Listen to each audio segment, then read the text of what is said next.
committee of the parliament about human rights violations in Kashmir. And I have to say to you, regrettably, I didn't get a satisfactory answer from her. And of course, the excuse that she offered was that,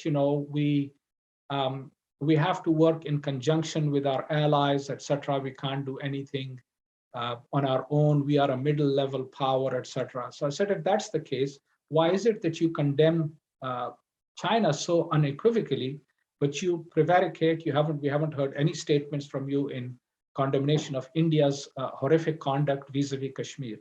And so, regrettably, those are the kinds of excuses that they offer to us.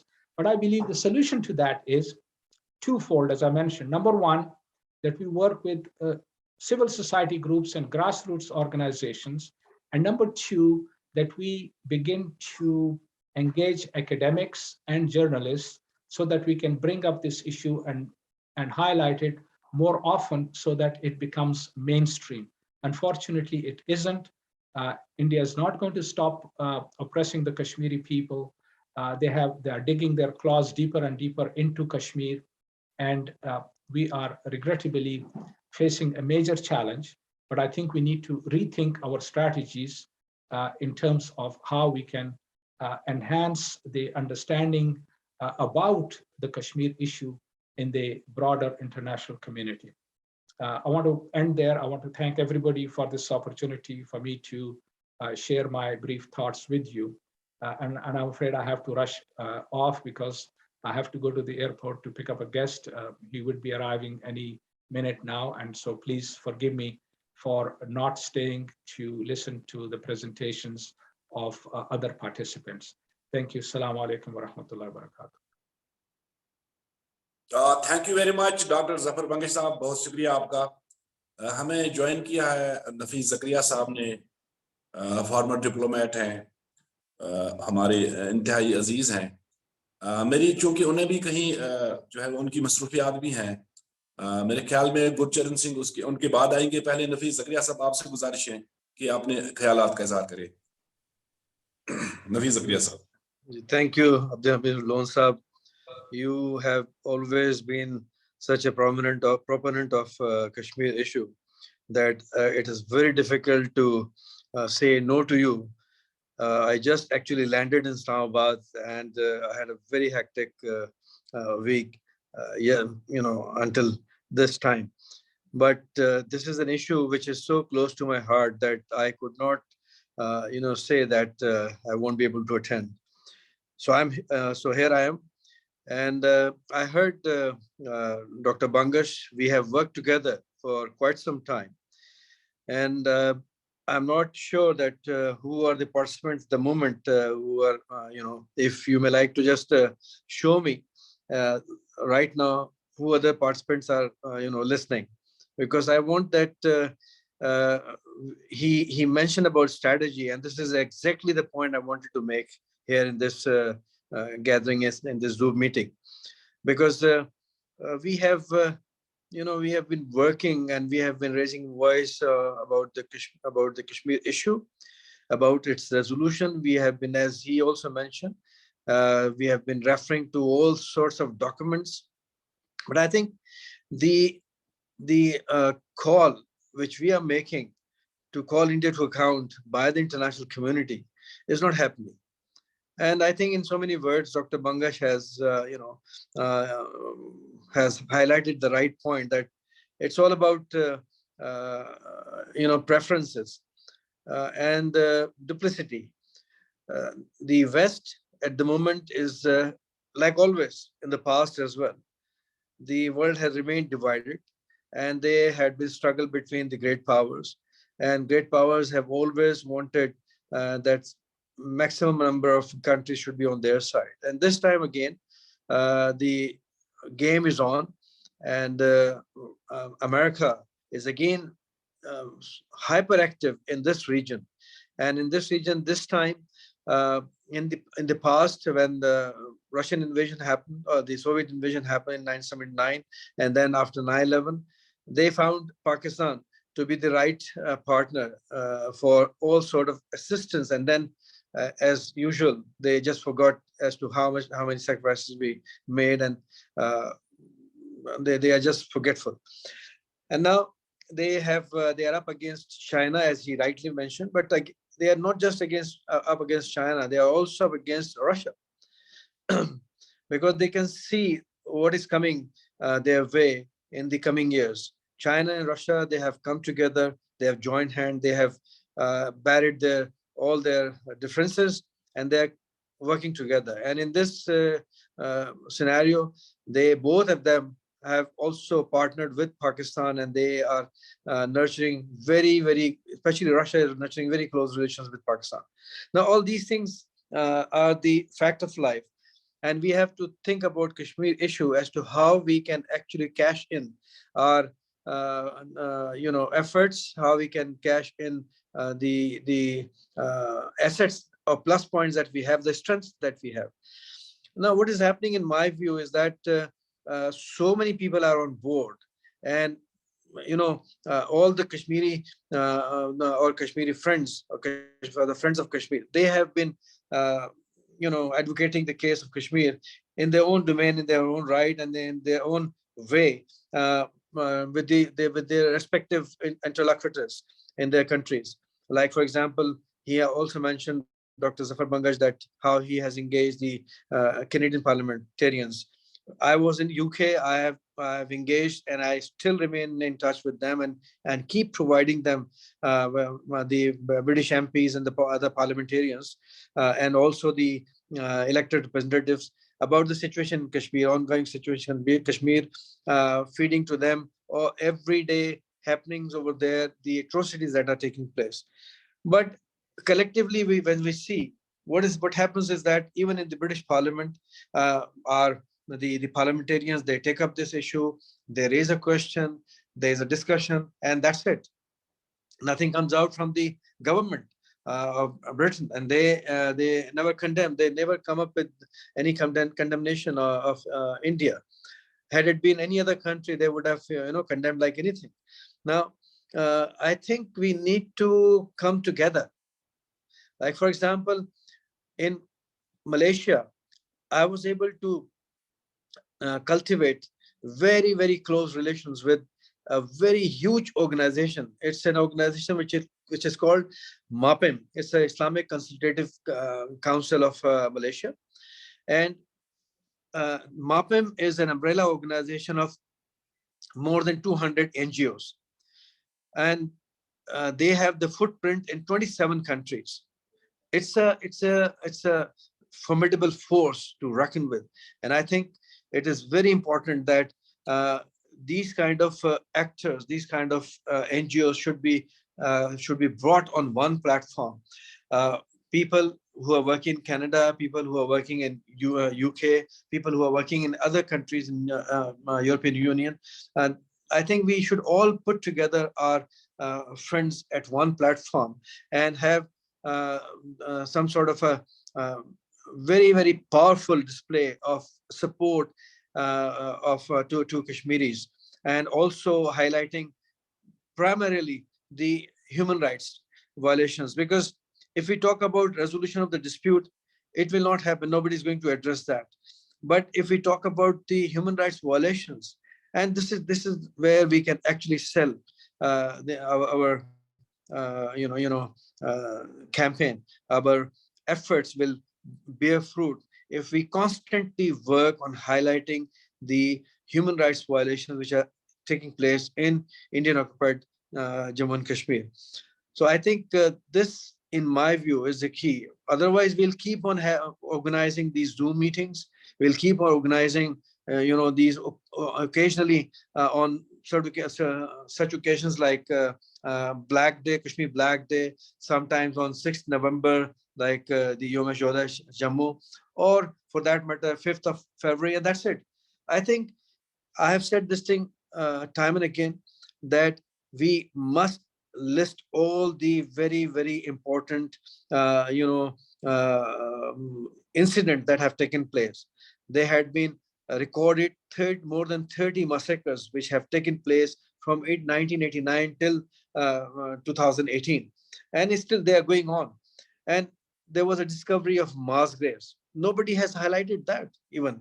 It's not a small thing that the Kashmiris, they were able to locate more than 3,000 bodies of Kashmiris who were extrajudicially killed, who were kidnapped, and then they disappeared. I think we need to bring like APDP, IPTK, and as I said, MAPIM, and for that matter, Mr. Mangash organization and your organization, and there are many other civil society members and groups who can brought at one platform at one time. We can have very effective event, and that these events should be not be more than 2 events in a year, and these events should be timed. For example, one event should be timed with the UNGA session whenever it happens, and we should also have the choice of location such that the voice reaches there. It cannot go unnoticed. I think we'll have to work on this strategy. We'll have to think about it, and each one of us who is present in this meeting and all those who have attended the previous meetings, if they have their own clout, if they have cultivated people who are willing to work for Kashmir, like for example MAPIM, ever since I've cultivated them in 2018, they have not missed a single occasion when they have not issued a condemnation of India, not missed a single occasion when they have not issued a press release. And they have not only that, they have actually formed a Friends of ASEAN, Friends of Kashmir group also. And I'm also their advisor, as a matter of fact. I'm on their board of directors. So I believe we should, carry with us, take with us these kind of formidable organizations so that our voice could be heard everywhere across the world. And these proponents or champions of human rights, like the West, they should not be able to look the other way, and they should not be able to, ignore our voice. So it is my suggestion, humble suggestion, that we must work on these things. Otherwise, we'll keep on talking about it. We'll keep on tweeting about it. And look at this thing, that my sole, focus on my Twitter account is about Kashmir, and it's about what's happening, the way human rights violation being perpetrated by, or terrorism is sponsored by the Indian government, the present government. I have very small number of followers, just less than 6,000. I think even if Kashmiri students and the Kashmiris, they just start following my Twitter account, at least that Twitter account will be seen by the people as an account which talks about Kashmir, and it's a serious account because it has so many, 1 million followers or 2 million followers. We have no dearth of Kashmiri people who are willing to join the voices. But I think Lone Saab, you and people like you and Kashmiri leaders like you should be able to give the direction to the youth as to who should they follow, and what needs to be done, and how they can be helpful to people like us who are raising voice for the last decades. But we need support. We need the mobilizers. We need people around us who should join our, strengthen our voice. I think this is what I wanted to add in this meeting. And you may agree, you may disagree with that, but I'm open to suggestions as to if somebody thinks that my points are not valid, then I'm willing to hear them out and see what else we can do. Thank you.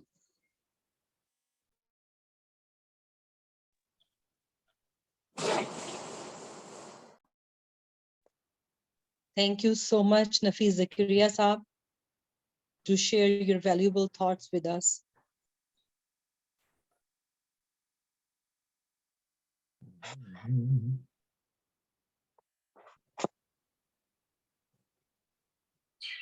जी मेरी आवाज आ रही है?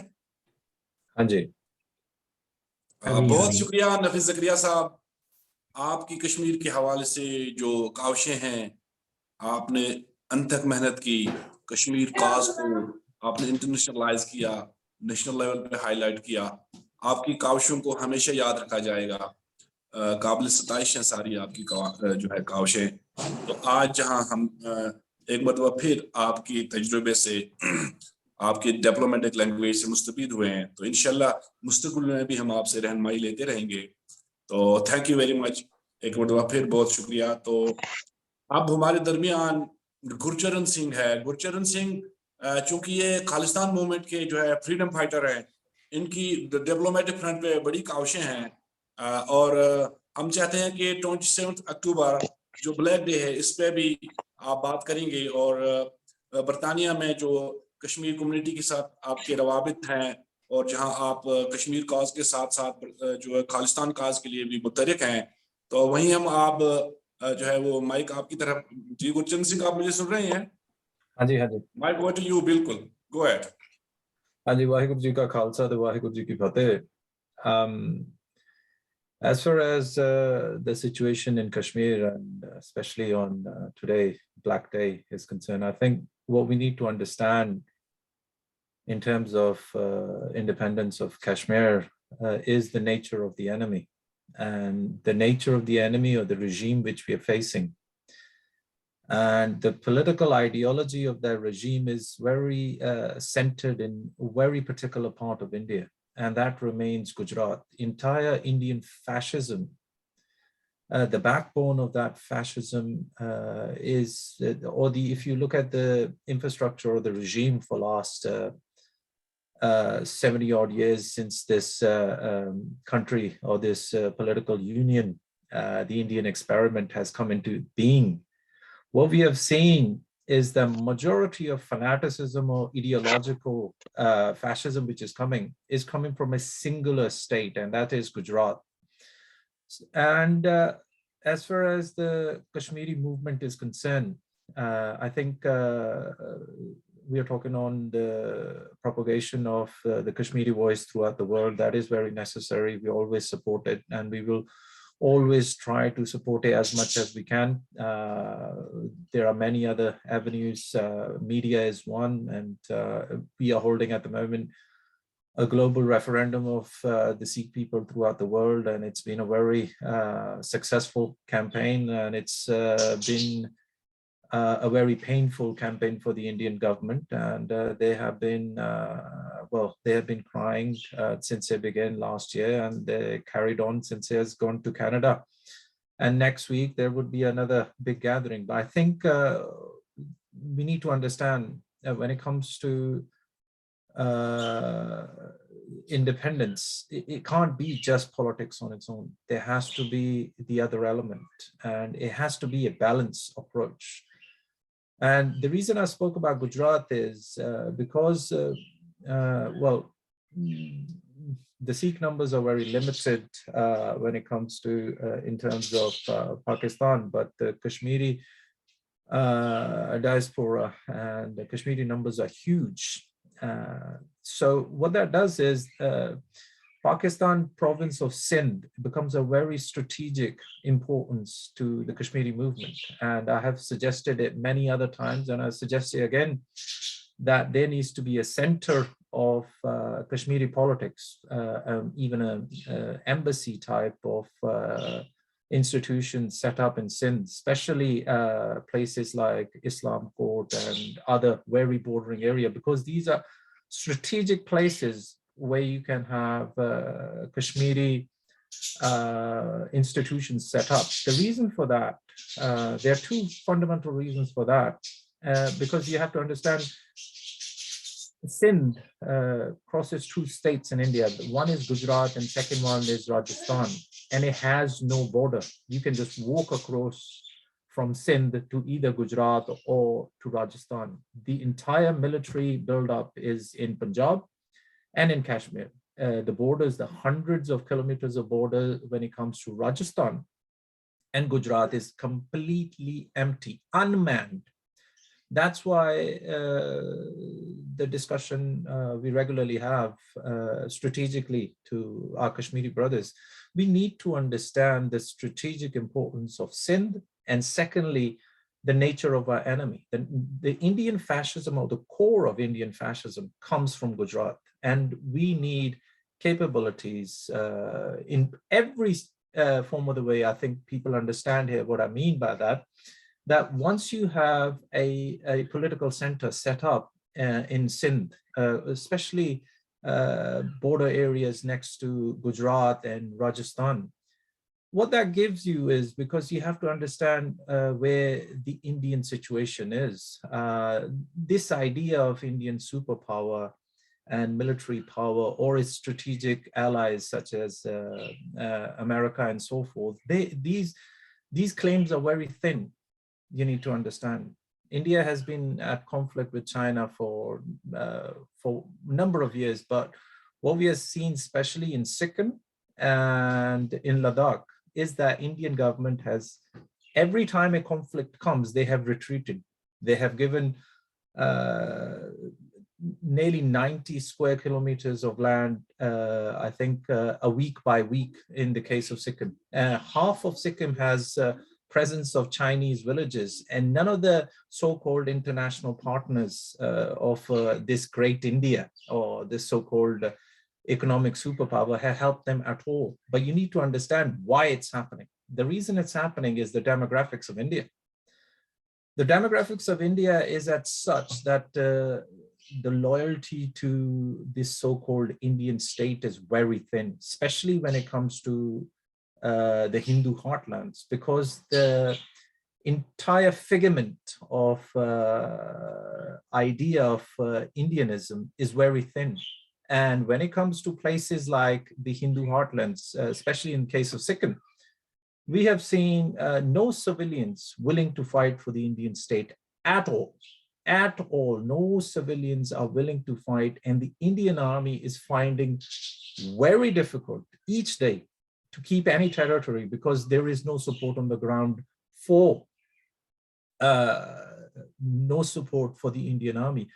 And the reason I bring up the Gujarat border is situation is exactly, let me repeat, the situation is exactly the same when it comes to Gujarat and Rajasthan. The support for the so-called the Indian state is very thin, and especially the situation in Gujarat is quite a sizable Muslim population which have been suffering persecution, and there are Sikh political groups and Sikh militias as well in Gujarat and in Rajasthan. And if because Sindh throughout, even in the partition, Sindh border suffered no violence at all. Neither did the Rajasthan border. The reason for that remains because these are Hindu heartlands. And India has always internationally tried to sell this idea that Hinduism in India is inherently peaceful. And how do you do that? How do you justify that? The way you justify that is concentrate the entire conflict on non-Hindu areas, i.e.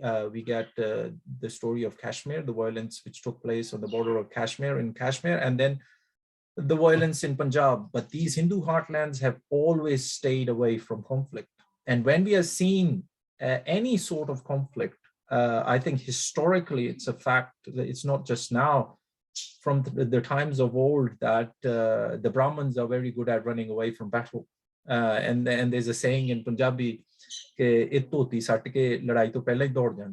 so this is something we need to understand about the nature of our enemy. And the nature of our enemy is it wants to contain conflict in Punjab and in Kashmir.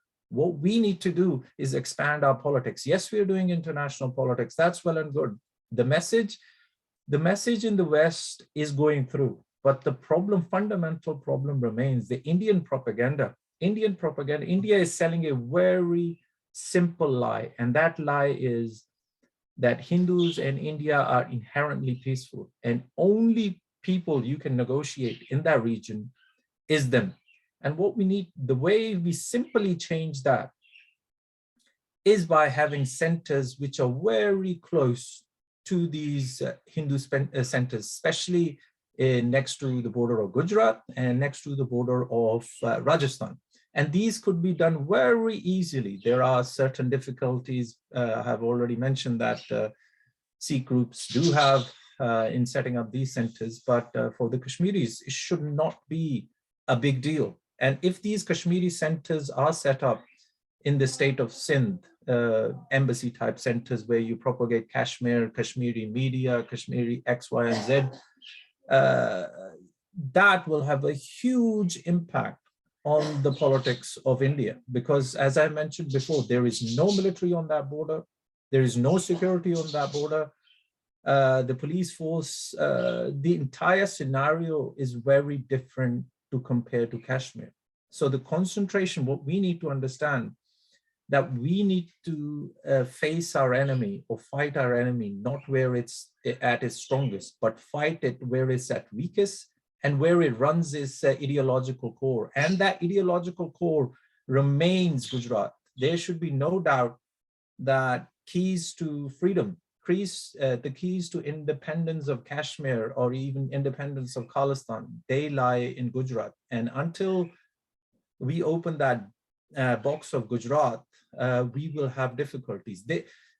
Hindutva as a political ideology, Hindutva as a political ideology wants conflict in Punjab and in Kashmir, because then you can sell this idea internationally that Hindus and India are inherently peaceful.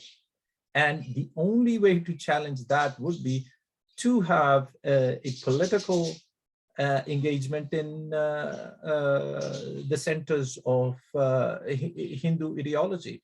The Chinese policy, for example, China can also enter if it wanted to militaristically in the border of Kashmir, but it doesn't. The reason it chooses borders of Himachal Pradesh next to Ladakh, the reason it chooses the borders in Sikkim, Arunachal Pradesh, and Bihar is because it understands this Hindutva mindset.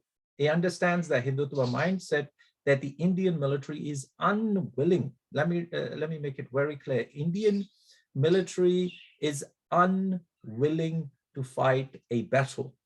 The only thing they are trained for, the Indian army is a rapist army. Indian army is an army trained to rape, murder, torture unarmed civilians. It is incapable. When I say it is incapable of putting up a fight, the proof is in what is happening on the border of India and China. Every time the Chinese are stepping forward, the Indians are running away. India is losing territory to a degree that the Indians have currently negotiated giving away their territory to the Chinese just to stop them currently where they are. Half of it, so there are permanent villages and towns which Chinese government has set up within Sikkim, and the Indian government and so-called this Indian nationalism, this so-called Modi and everything, it all disappears there. So basically you need to understand the way you fight an enemy is to understand where your enemy is at its weakest point. And it is not at its weakest point on the border of Kashmir. It is not at its weakest point at the border of Punjab. That is fundamentally a flawed political policy. And Pakistan in general has engaged in that policy without understanding either Hindutva or the nature of what they want to achieve.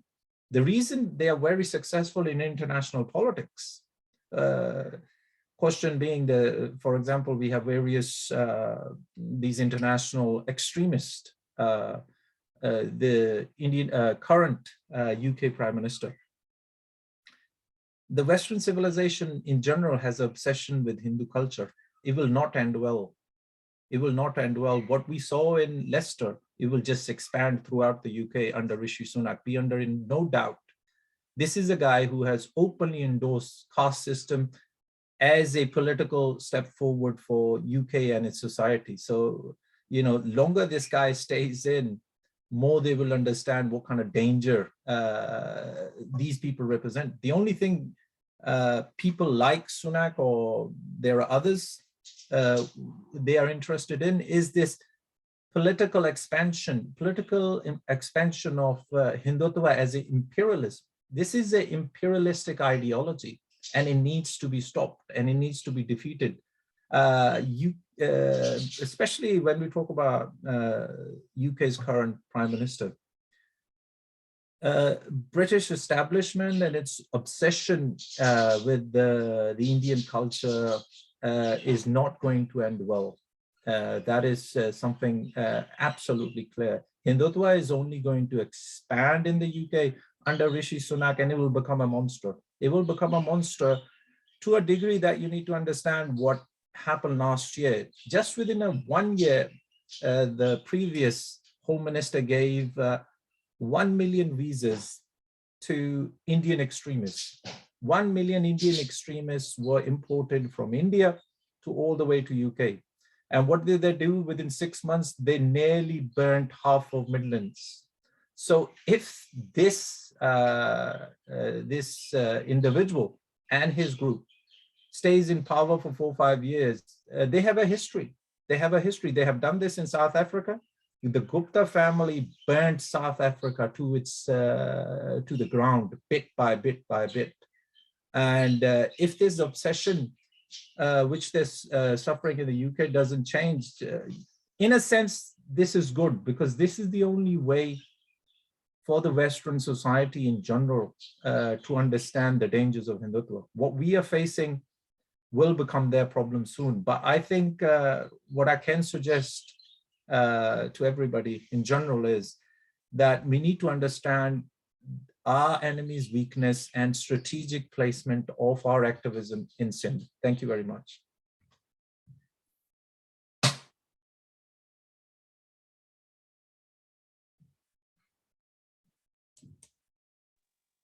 Thank you so much, Gurcharan Singh.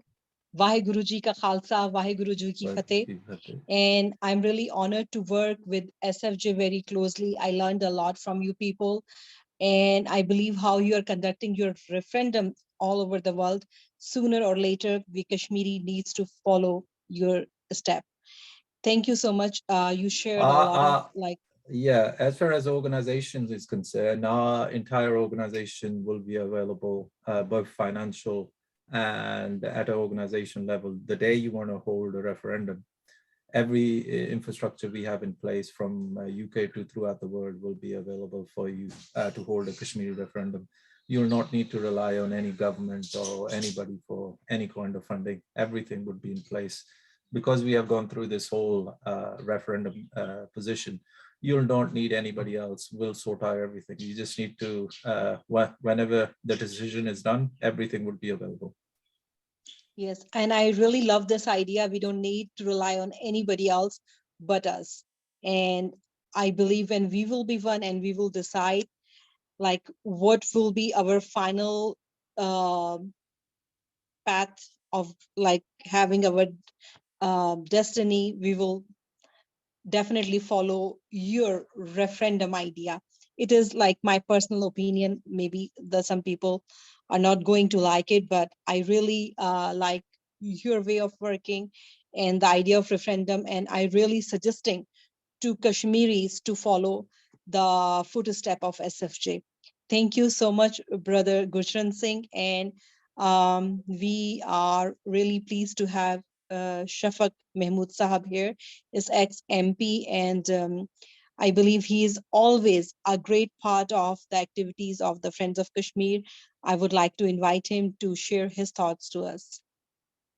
Good evening, and thank you for your kind words. I mean, I represented the Yorkshire Humber region in the European Parliament until we left in January 2020. And for me, as someone who was born in Kashmir, in a small town called Chakswari, which is on the Pakistan Azad Kashmir side, it's always going to be an issue that I will take up.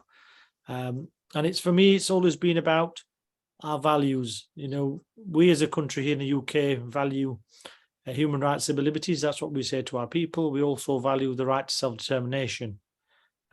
We offered that as United Kingdom to the Scottish people, and thankfully they decided to stay with us. Unfortunately, we also offered that to the entire nation in 2016, and they decided to leave the European Union.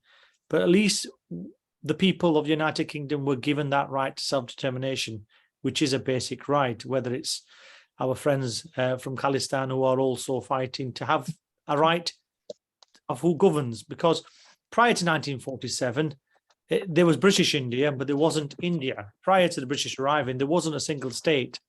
It was little princely states often fighting each other. So this issue that, you know, India's always been peaceful. Well, you know, people might want to rewrite history, but there's always been conflict there between different people, often of the same faith. And you're right that we are picking up, and I have seen for firsthand as well, that the rise of the far right in India, religious intolerance, often it's reared its head, particularly towards the Muslim community, but also the Sikh community in the past. And we also saw all the smears, the slurs that happened during the farmers' protest. Therefore, any farmer, often it was Sikh, but any farmer that was standing up for what they saw, you know, a wholesale sellout to the multinationals, was seen as anti-national, disloyal, etc., etc. And ultimately, because of people power, Modi had to give in. But it wasn't until, I don't know how many people died, but lots of people died during those weeks and weeks of camping out on the borders of Delhi. So I've seen from my experience that I want to share with you is that the government of India wants to portray this image of this new India, talented India, you know, wants to work with the world, etc., etc. But it has an ugly side. And the ugly side is this majoritarianism. You know, the Hindutva thing is the thing that basically says that the only people that belong here are the ones that belong to a certain faith. And then within that faith, there's a hierarchy, and there's certain people within that faith that probably aren't there. And we can see that manifest in policies. And I saw the thing that was really telling for me was the fact that the CAA, the Citizens Amendment Act, which basically was asking everyone to prove whether they are Indian or not. And often it was the poor, often it's the minorities that were falling foul. I think in one of the states, I think from memory, Bihar, I think it was, that nearly 3 million people could not prove that they were Indian because they simply don't have, like we have in this country, the register of deaths and births. You know, for example, I don't think we have it in Kashmir either. I remember my mum telling me that, you know, we never registered you. I don't have a birth certificate as such. So how on earth can we prove ourselves? And what they are doing there, from what I saw, was that they're then building detention centres. And what I did, and I think I did it pretty successfully with my European colleagues, is to actually force them to look at what's going on in India and remind them of their own European history, i.e. the 1930s Nuremberg laws, where another so-called democratically elected government brought in laws that made a minority faith stateless and ultimately put them in detention camps that ultimately became concentration camps. And I, you know, through my resolution that got the backing of 650 of the 750 MEPs, was that to say, look, if we were so horrified and we vowed never as a continent, Europe, to allow that sort of discrimination, that sort of genocide, etc., to take place, then why are we allowing it 4,000 miles away?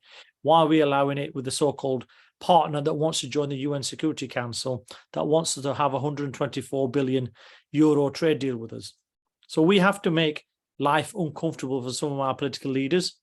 Rishi Sunak is from the same part of the world, represents the same part of the world that I'm from. I'm from Sheffield in South Yorkshire. Rishi Sunak represents Richmond in North Yorkshire. During my tenure in the European Parliament, I represented all of Yorkshire and the Humber area. And we've got to ask those awkward questions, that what does this new government here in the UK stand for? Does it stand for international rights, human rights and civil liberties? If it does, then it should be easily change human rights to Kashmiri rights, because we should be based on principles. If it's right to have the people of the Falkland Islands, which is a small cluster of islands thousands of miles away near Argentina, and we say that we respect their right to choose who they're governed by, and at the moment the Falkland Islanders want to stay with the United Kingdom, then why can't we afford the same abilities and rights to those people in Kashmir. Because let's be turning it back. We are here on the 27th of October, the Black Day, i.e. the day that the Indian Army counter to the United Nations and other UK laws kind of came in to Kashmir and has remained there. They were there to keep the peace, but now they're an army that's actually there persecuting the actual citizens. And that's not just us as Kashmiris saying that, that's United Nations in their report from the 9th of July 2019 that have documented all the crimes, whether it is the disappearance of people, whether it is the use of shotgun, pellet guns, or the actual, use of rape and sexual assaults of Kashmiri women. So there's a lot to answer for. There have been successive governments, so it's not just the BJP government. I just want to remind people, there's also been the Congress that have been there, but it seems particularly this time around, the BJP government have abrogated the special status of Kashmir, contravening their own constitution. And at the moment, for me, worryingly, they are doing what I would say the Israeli government is also doing in the West Bank, which is trying to change the demographics. So all these domicile certificates that are being issued, the fact that all these people will have a right to vote, I don't have a problem with that if they want to vote. But, I know from my experience as Azad Kashmir, that my uncle and my cousins don't have a right to vote in Pakistan. And neither do any of the people that come and work in Azad Kashmir have a right to vote in Kashmiri elections. But the Indian government is changing that in their part, what they have occupied since 1947. And it's simply shipping people in who are basically going to vote the BJP. And actually, that's against international law. This is disputed territory. It never has and never is at the moment integral part of India. It doesn't matter how many times India say that. The right of the Kashmiri people were in those UN resolutions that we have to always remind people that their own first prime minister took this issue to the United Nations, and the promises were made by the international community. Whatever India wants to do by itself, we should not accept. The people of Kashmir will always have the final say. And we have to be, just as a final comment, have to be that voice for the people of Kashmir. Because the Indian government continuously locks people up without trial. We used to call that internment in Northern Ireland. It never worked. It also, in my view, has a shoot to kill policy. We had that also in Northern Ireland. It never worked.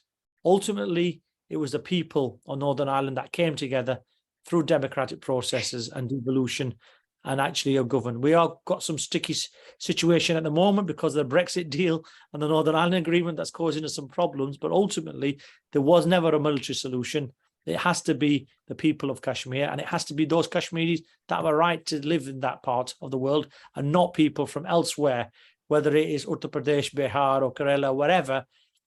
They're not from Kashmir, and they should never, ever have a right to decide Kashmir's future. And we should resist that in every quarter. So once again, Mr. Lone and Ghazala, sister, nice to see you all. And thank you for giving me the opportunity. And it's been really, really interesting listening to your speakers. And I will remain on the call to listen to the other speakers, and particularly from our friend from Turkey. It was nice to see you again, sir. Thank you so much. I really appreciate your presence here.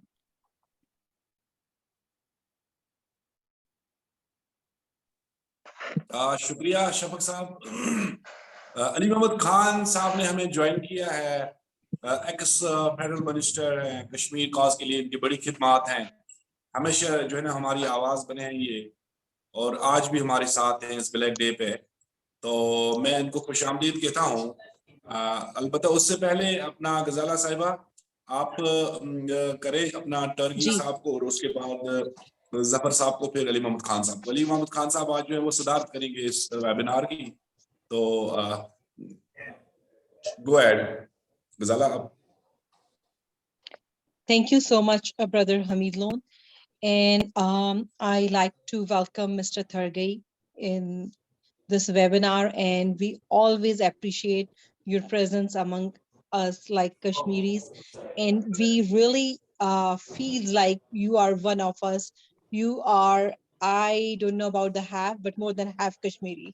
So I would like to invite you to share your thoughts with us, Mr. Thargai. Assalamu alaikum. Walaikum salam. Bismillahirrahmanirrahim. I mean, first of all, I'm also very happy to be a part of this occasion. I mean, anytime when I hear about a webinar on Kashmir, you know, if I get the invitation, so I do my best actually to join, you know, the webinars, and I also, you know, feel happy to hear some different perspectives, because, you know, the issue of Kashmir is really a very complicated issue in some ways, and almost it started at the same time with Palestine. And I mean, both nations are kind of experiencing a similar fate. And on one side, there are some oppressors, and they believe that might is right. And because they are strong, they think that they have every right, unfortunately, to violate human rights and to hijack the rights of, you know, the rights of the nations they have occupied. So what we know in Kashmir, we know that like Kashmir, Indian occupied Kashmir is one of the, you know, kind of the almost 1 million soldiers. So almost every 8 Kashmiri people, for every 8 Kashmiri people, there is kind of one, you know, Indian soldier. So it is like the largest open jail, so the largest prison in the world. And I mean, most of the time what happens in Kashmir, unfortunately, goes unnoticed. And in West, you know, it doesn't make headlines in the newspapers, it doesn't make headlines on the news sites. And unfortunately, Kashmiri blood, I mean, has, you know, bears no importance in the side of civilized nations, because I mean, we always hear some sad stories coming from Kashmir, and I'm in touch with some Kashmiri youth, and I know what kind of, you know, difficult situations they are going through. So I mean, we cannot talk about fake encounters or the stories of half widows or half orphans or pellet guns. I mean, massacres, just, you know, the word massacre in my song, I use that word, and sometimes Indian people kind of get mad at that word. But I mean, it is true that in almost every Kashmiri household, there is somebody who has been martyred by Indian army. So, and sometimes I hear, you know, from some Kashmiri brothers, it's not like 1, 2, or 3, you know, when they talk about the shaheeds, their family, their extended family has given, it is really kind of horrifying, you know, when you hear, you know, a family having lost maybe more than like 10 people. You know, I hear these kind of stories, and at first sight, it's not very easy to believe, but we see that the situation on the ground is really very sad. And on the other hand, of course, we Muslims, we are divided, we are polarized, we cannot come together. I mean, those days, I hear that some Kashmiri organizations fortunately managed to come together, and they try to create a kind of coalition, because so far I came across so many different Kashmiri organizations, but unfortunately, sometimes we cannot also act together. And on the other hand, of course, the situation of Pakistan, because now there is also a kind of political stability, and Pakistan has been also struck by the flood, and I hear like almost 1 million people, you know, having lost their homes, and the winter is approaching. And on the other side, there are some different power struggles. And I mean, this picture, of course, is a very good picture for India, but unfortunately, you know, we cannot fulfill our responsibilities towards our brothers and sisters in Kashmir, in Palestine, or in the other, you know, countries where, you know, they are oppressed, they are subjugated, and their rights are, hijacked through force. I mean, what we can do for the solution, there is no easy solution, and nobody can come up with a magical formula, to solve the problem. But what we know, revolutions take place in minds and hearts. So what we need to do, we need to do some work to keep our feelings strong, because at the end of the day, when you start resembling your enemy, when you become a stranger with yourself, when you get estranged from your own cultural identity, that time, even if you have a piece of land or like a flag, but it's not going to serve like any purpose. So at this point, it is important to keep our values fresh, our values alive, so that for the future we can have something to depend on. And that's not something easy. So that's why India is also targeting some Muslim scholars, because Muslim scholars show the identity of Kashmiri people. And those days we see that some scholars have been also jailed, like when British empire, when they entered Egypt, the first thing they did, they would catch the storytellers and they would put them in jails. Why storytellers? Because storytellers remind the people that they had a great history in the past, and those storytellers, when the connection between the storytellers, between the stories and the people is weird, then imperialism or colonizing can act in a free way. So that's why what we need to do, we need to have more stories, and we need to bring those stories into life. And for that, of course, we need to use also the liberating power, the liberating role of art, story, documentary, because I mean the fight is not only happening in the streets or in the battlefields, but it's also happening in the minds and in the hearts. I mean, for Turkey, everybody knows the Turkish government, has been always the vocal of the Kashmiri people's rights. But, every time I say, just in Turkey, if you happened, to walk in the street, and when you meet like 100 people, and if you ask them about Kashmir, like most of them, would tell you that they have never heard the word Kashmir. Or some people will say maybe Kashmir is a kind of scarf or carpet or something like that. But many people don't know that a geography called Kashmir exists between India, China, and Pakistan. So if they have never heard about Kashmir, how can they defend the rights of Kashmiri people? And when you think about Turkish people, we are brothers and sisters, but we don't have information about each other.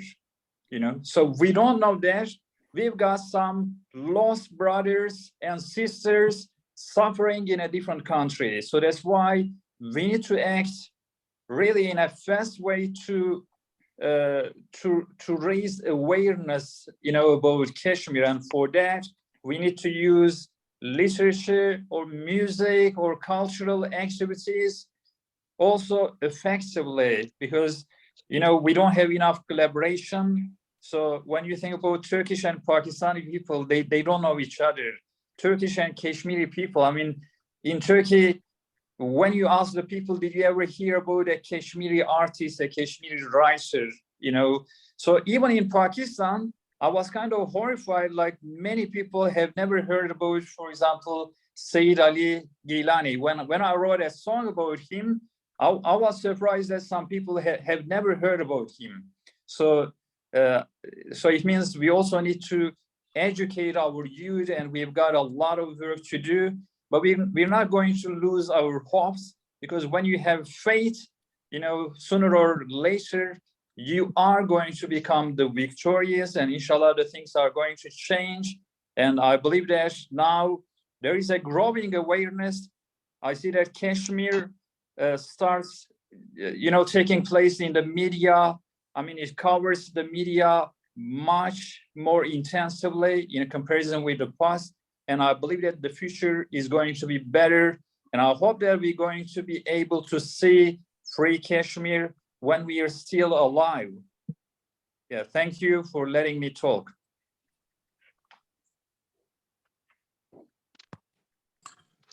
Thank you very so much, much. Turki. And inshallah, we will see the free Kashmir soon. Okay हमें अफजल खान ने join किया है क्योंकि वो सफर में है। अफजल खान जो है ये शेडो जस्टिस मिनिस्टर हैं, ब्रिटिश पार्लियामेंटेरियन हैं।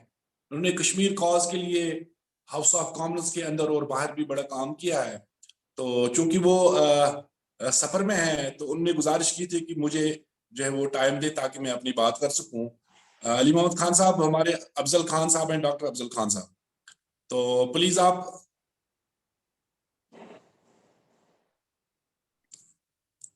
सुन रहे हैं अफजल खान साहब? निकल गए? Hamid Saab is on the London Underground and वहाँ पर सिग्नल नहीं होता, so unfortunately he's वो हमें फिर ज्वाइन करेंगे। बिल्कुल, वो अभी ट्रेन में सफर कर रहे थे तो ट्रेन में वहाँ पर सीधी बात है, on Thursday night the MPs go home, so वो लंदन से मैनचेस्टर जा रहे, सिग्नल का बहुत मसला होगा। So उन्होंने मैसेज किया था कि apologies के so आप दूसरे स्पीकर करें, देखें अगर वो शायद वापस आ जाएं, लेकिन लंदन अंडरग्राउंड में सिग्नल नहीं आएगा।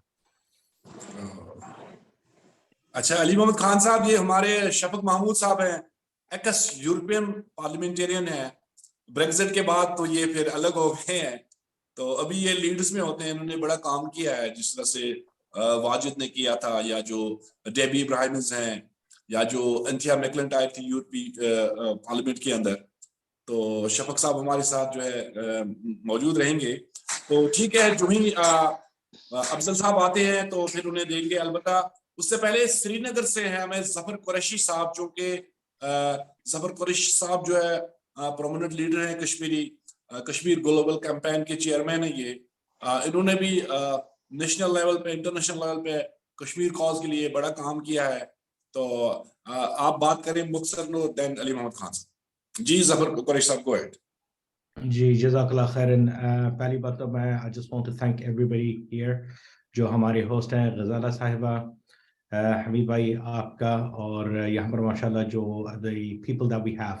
Sorry, I was going to speak in Urdu, but I just remembered our brother Turgay, mashallah, is with us, so I'm going to continue speaking in English while based in UK.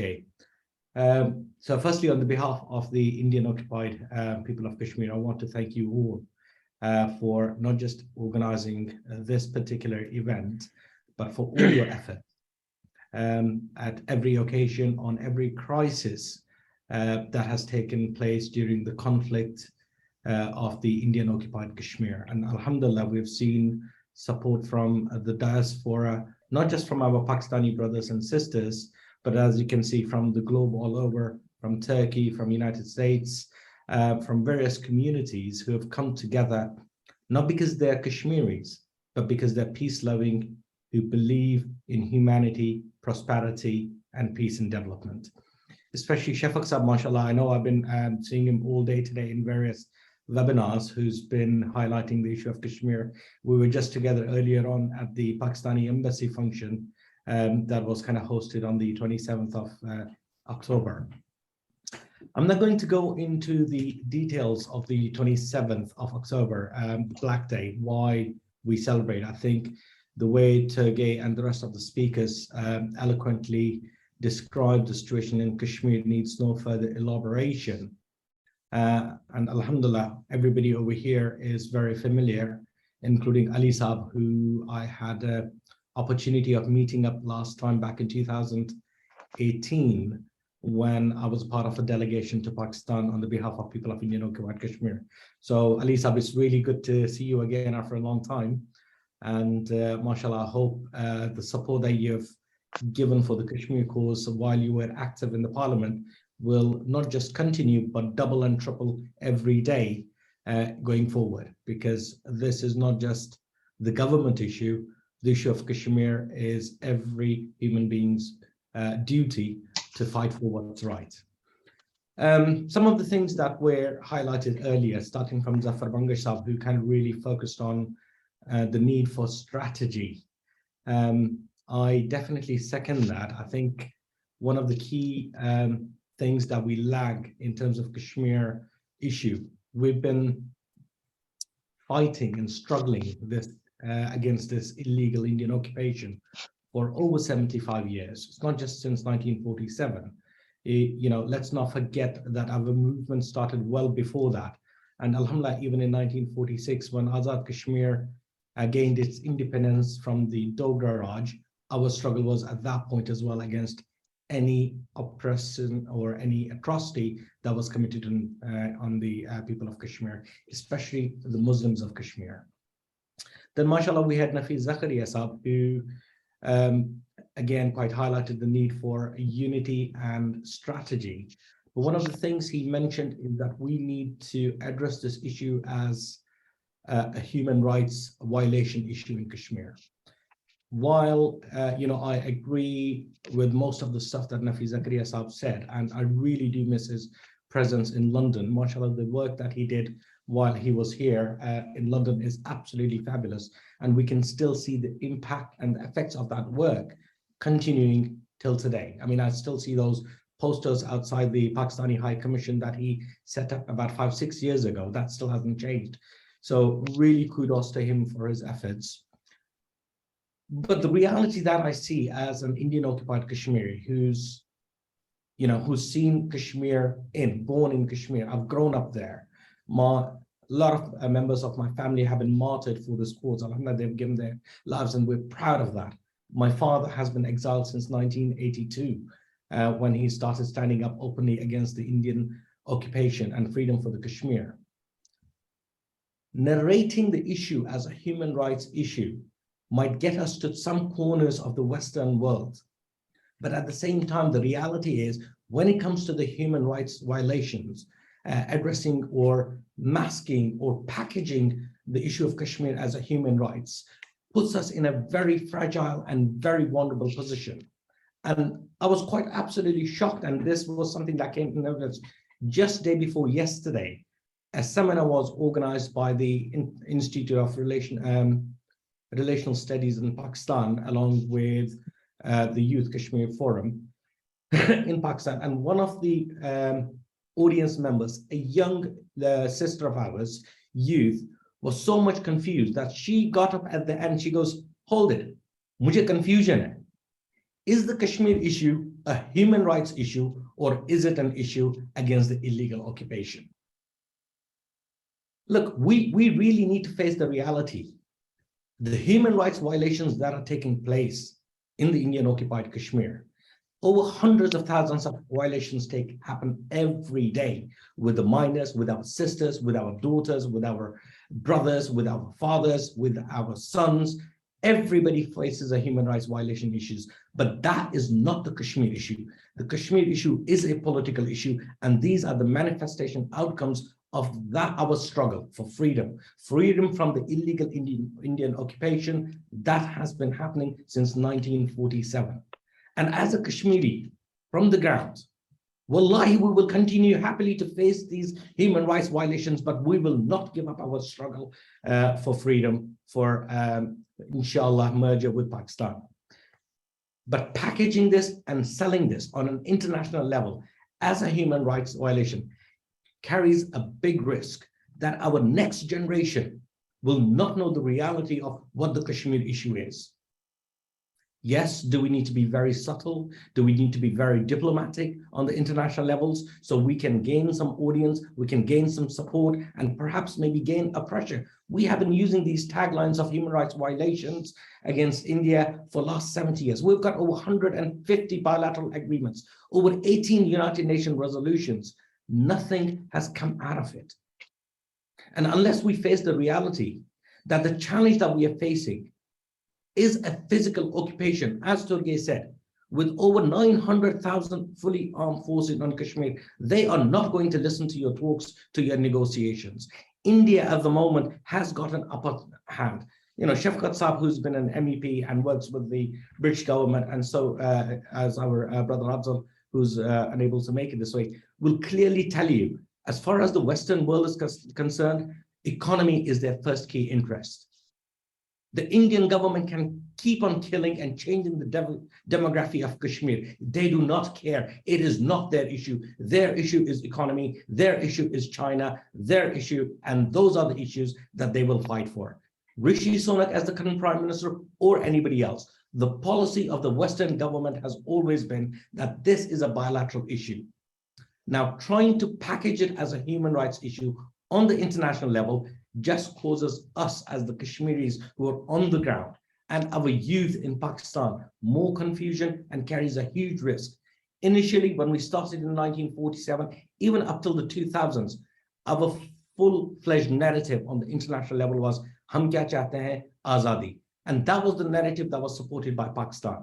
Then it came, what is it? Human rights violation. And just day before yesterday, have seen the consequences of that our own youth in Pakistan, as Turgay said, unfortunately, our own people in Pakistan don't know who Sayyid Ali Gilani Saab is, don't know what the Kashmir issue is. Why? Because there's confusion in the media. There's a lack of that clear-cut, true narrative. The message that Kashmir issue is a political issue, and it is an issue of right of self-determination, freedom from the illegal occupation. We are risking our cause in the future. Lately, I've been hearing another narrative. Hame kya chahiye? 370 wapas. We're not fighting for 370. We don't believe in Indian constitution. We don't care about Indian constitution. The Jammu and Kashmir constitution doesn't have 370. We don't believe in that one. So why are we fighting for 370? To be honest, even I'm puzzled. And one of the things that I really like Ali Saab to take up in the government, when I visited back in 2018, I had a simple request of the government at that time. Can you show me a concrete written down policy on Kashmir? It's been 5 years now. I've never seen any document on a Kashmir policy, a consistent policy by the Pakistani government, irrespective who is in power. Pakistan needs to formulate a consistent, thorough policy and then vocalize it at the global level. Don't just act as our stakeholders. This is an issue of Kashmir. Kashmiris made their stance, made their decision back in 1946 and 47 that they want to be a part of Pakistan. The territory that's been occupied by India belongs to Pakistan, and Pakistan, the Pakistani government, the Pakistani institutions need to take that on board and fight for their land. Not just claim it that it's our juggler van and then have some webinars, seminars, fringe events in United Nations, few statements coming out, reports that come out, great stuff. But what is actually been done by Pakistan on the ground level? Are we having any initiatives? Do we have a plan for any initiatives that can make a difference on the ground zero, the occupied territory of Indian occupied Kashmir? What have we done for that? Yes, we've been, trumping this human rights violation. Tell me one organization that has been allowed by the United Nations or India, an NGO, a charity, to work freely for these human rights. None. This narrative of human rights violation is nothing but creating a confusion within our own people.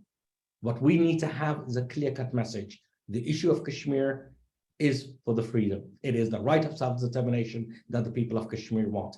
Yes, we do need respite. Yes, we do need international aid organizations to come in to help and support those victims that face consequences every day. But that is not Kashmir issue. So my humble request on the behalf of the Kashmiris to our brothers in Pakistan, both in the territory of Pakistan as well as across the globe, whether you're based in the United States, Australia, or anywhere else, have a clear message. And if you've got an Indian occupied Kashmiri in your area, hear them what they want. Our clear-cut message always will be, no matter how many generations we have to live by, no matter how long we have to fight for, our fight for freedom will inshallah continue no matter what. Jazakallahu khair. Thank you very much, Zafar. बहुत शुक्रिया. अब मैं मुल्तमिस हूँ जनाब अली मोहम्मद खान साहब से. अली मोहम्मद खान साहब हमारे हरदुल अजीज इंसान है, शख्सियत है, इन्होंने कश्मीर कॉज के लिए हमेशा जो है वो अपना हिस्सा डाला, और पार्लियामेंट के अंदर भी, पार्लियामेंट के बाहर भी, इस्लामाबाद में जो भी कश्मीर के हवाले से कॉन्फ्रेंसेस, सेमिनार्स जो हुए हैं, तकरीबन हर एक में इन्होंने शमूलियत की है, पार्लियामेंट के अंदर करारदादें भी लाई हैं और आज भी हमारे साथ हैं। Please Ali Mohammad Khan sahab, go ahead.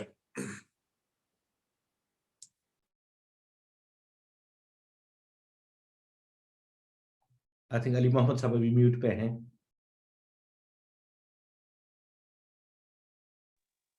जी बिस्मिल्लाहिर्रहमानिर्रहीम।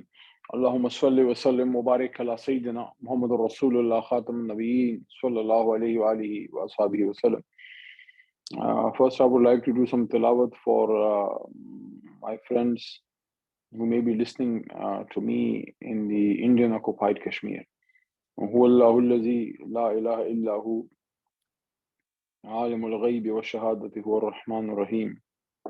Huwallahu allazi la ilaha illa hu الملك القدوس السلام المؤمن المهيمن العزيز الجبار المتكبر سبحان الله عما يشركون هو الله الخالق البارئ المصور له الأسماء الحسنى يسبح له ما في السماوات والأرض وهو العزيز الحكيم صدق الله العظيم.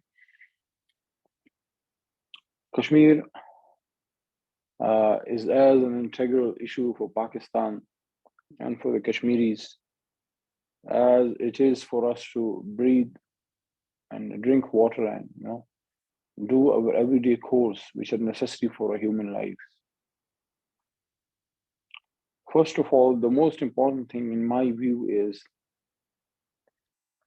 that we must make sure that our next generation know what the Kashmir issue is. And we must also not take the countries for granted. There is this tendency in humans that if we explain something at some forum, or if we tell somebody something, then we expect that that person or that forum or that country or that organization will be remembering it. No, nobody remembers somebody's problems. People have their own problems. So we have to keep them reminding again and again.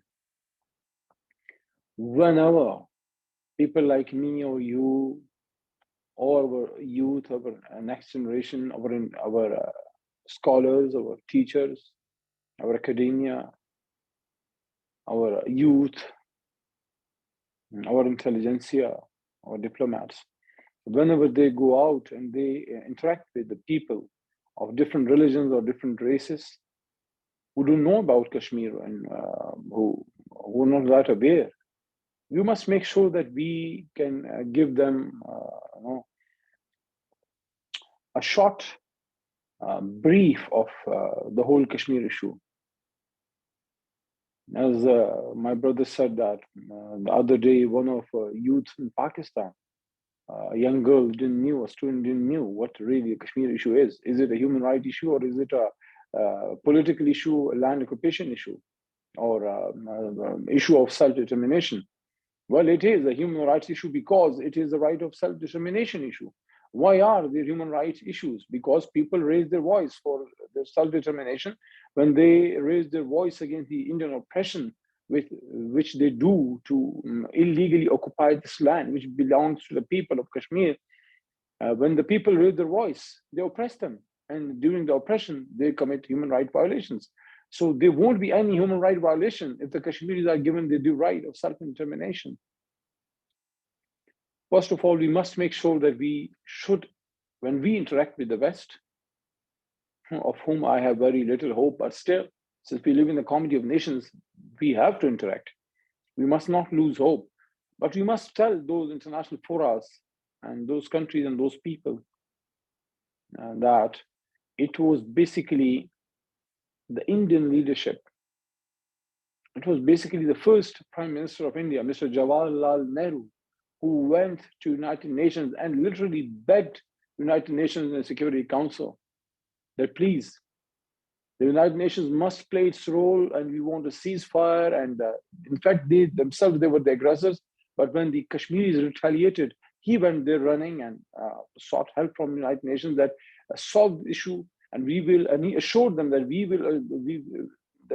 we'll make sure that the people of Kashmir are given their due right to decide with which country they want to go. They want to go with India or they want to go with Pakistan, according to the 3rd June plan of 1947. We must also tell the world that India, when it was a great empire and it was one country, and then it came under the dominion of the United Nations, the Great Britain, the Union Jack, and then when the winds of independence came, so at the twilight, at the nearing end of the Second World War, it was decided after due deliberations of many, many years and many, many thousands of hours, it was decided that yes, the Muslim occupied countries, the Muslim occupied areas of the mainland India, it will go to Pakistan. And the Indian occupied, Indian dominated, the Hindu dominated people, they will go to India. And the princely states, the people of the princely states, they will decide through their vote that with which country they want to go. This was the right which was denied by the Indian to the people of Kashmir, which they had according to that 3rd June plan, which is their inherent right, by the way. In any part of the world, a human being has this right to live according to his perceptions of liberty and his perceptions of human rights. And when many people of the same area, thousands and hundreds of thousands of people think in the same line, then it is their right that they should decide under what order they want to live, under what sort of a state do they want to live. And if they're not happy under the oppression, yes, nobody can be happy in any sort of oppression, then they have the right to raise their voice. In 1938, Quaid-e-Azam Muhammad Ali Jinnah, the founder of Pakistan, the great constitutional lawyer of his times, probably the greatest in his times. In 1938, he said these famous lines that a Muslim is not born to be enslaved.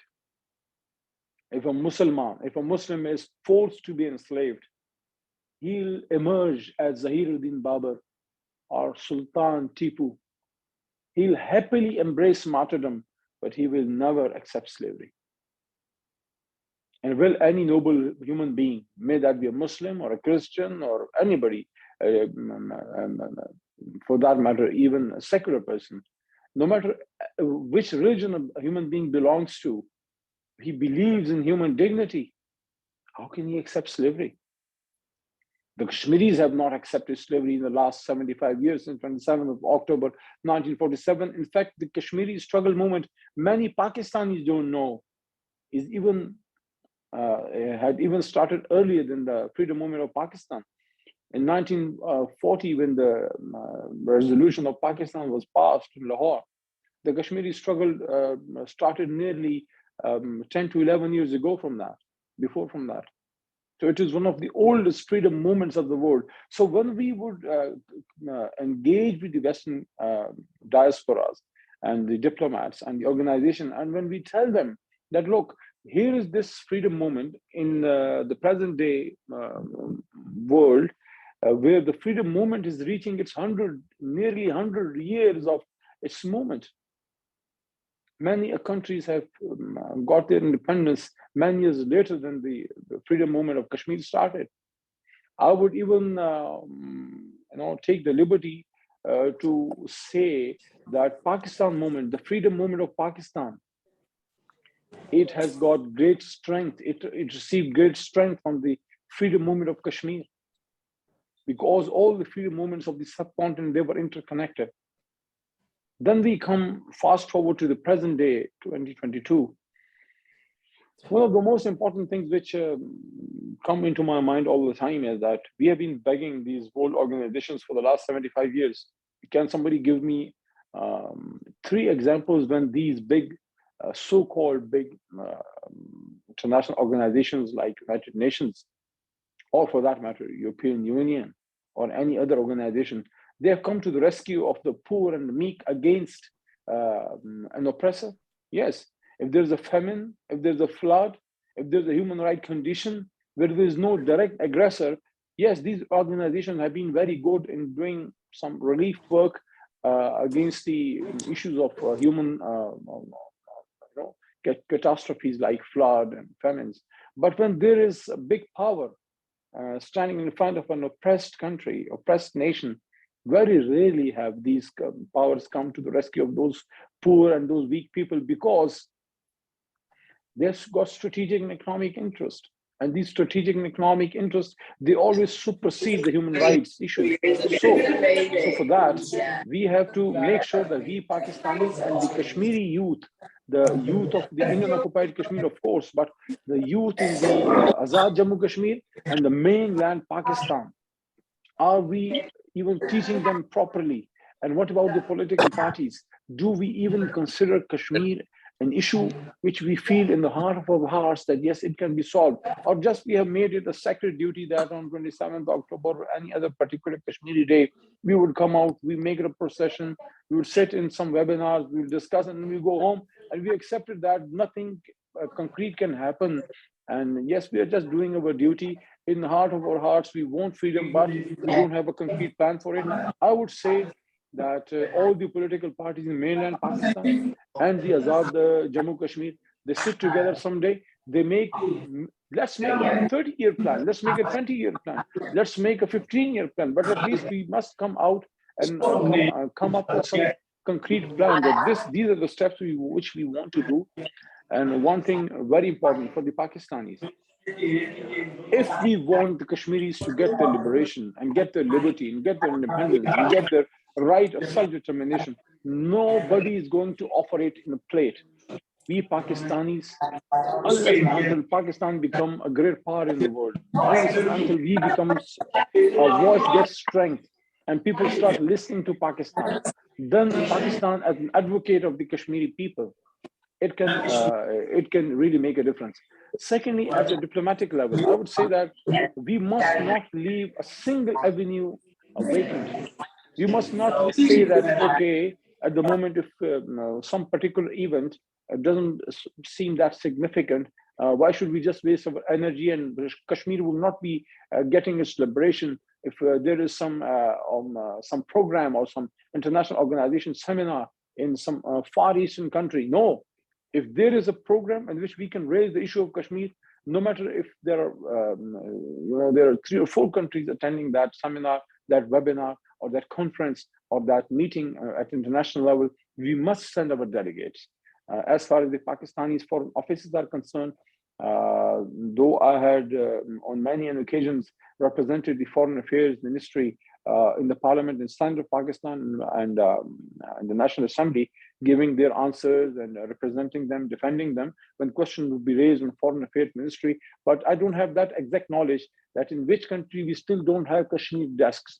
But if there are still countries where we don't have Kashmir desks, we should even open Kashmir desks in countries like Zambia and Nairobi, Kenya, in which the famous occurrence of Shahid Ashar Sharif had occurred. So we must make sure that if we have Kashmir desks, we appoint Kashmiri born people on those desks. We should not just send Babu's career diplomats. Yes, we have people like Zakaria Saab who are very competent, but to have that inbuilt, that desire and that emotional longing and that emotional touch, for that we need actually Kashmiri people who are working in the foreign services. We should make sure that at Kashmir desks, we should appoint Kashmiri people so that they can converse with the people. I mean, the Kashmiri would be talking on his issue with the Committee of Nations. People would again start to listen it even more cautiously, because when I talk on behalf of Kashmiris, I'm a third person.